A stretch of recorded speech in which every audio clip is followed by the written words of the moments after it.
breakfast be under 100 baht. Lunch can be similar. I like to eat Thai food, so if you're eating foreign food or like whatever, you can spend way more. But then drinking's where it goes, right? So in the evenings, I mean, happy hour you can get like 80 baht San Mig Light. Otherwise, around Patong and around Bangalore Road, like they start at 100 baht a beer. And then if you're going, hitting them, I mean, how many beers did we drink the last time we were together, right? Like Baker's dozen, at least. So like it can go. And then if you go hit the clubs, like, go into Illusion.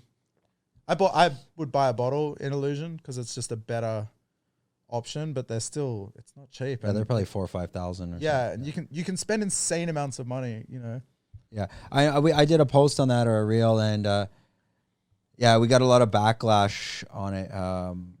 People were just so basically like people were saying like you get these videos that come out and they're like you can live in Thailand for $1,000 a month. I've made one of those videos, but it's not realistic. It's like you could.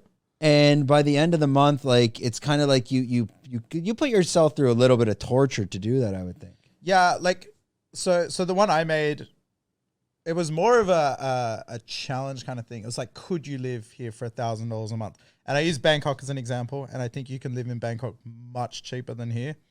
So I found an apartment that was 7,000 baht a month, and for whatever reason, like it's just a weird coincidence. I pay my hot water, I pay my rent, I pay my electricity, I pay my phone and internet all within a 2-day period.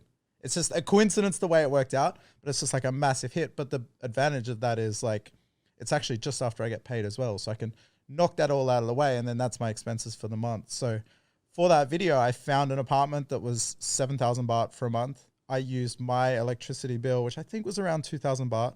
I kind of pay around that. And my aircon's on like 24/7 pretty much. Shit. I'll turn it off if I'm going out for the whole day, but if I'm sort of in and out of the house, I leave it on. So yeah, around 2,000 to 3,000 baht for electricity. Phone's cheap, like 250 a month for my phone. Internet's about the same.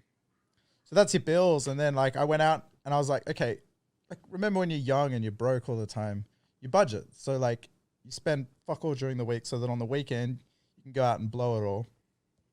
So I did a similar thing. I was like, well, let's have a really cheap day, food, entertainment, whatever. So, cheap breakfast, street food for lunch, something basic for dinner. You could have 3 meals under 300 baht, right? And then if you sort of like, keep it low during the week, then on the weekends you can actually have a bit to go out. That's how like these English teachers survive on like 50K a month. I feel like if you're to do it like that, it's almost like it's like a backpacker's budget. It's like this mentality. Yeah. If you enjoyed this content, we're doing 5 clips like this a week. If you want to watch the full podcast, click here.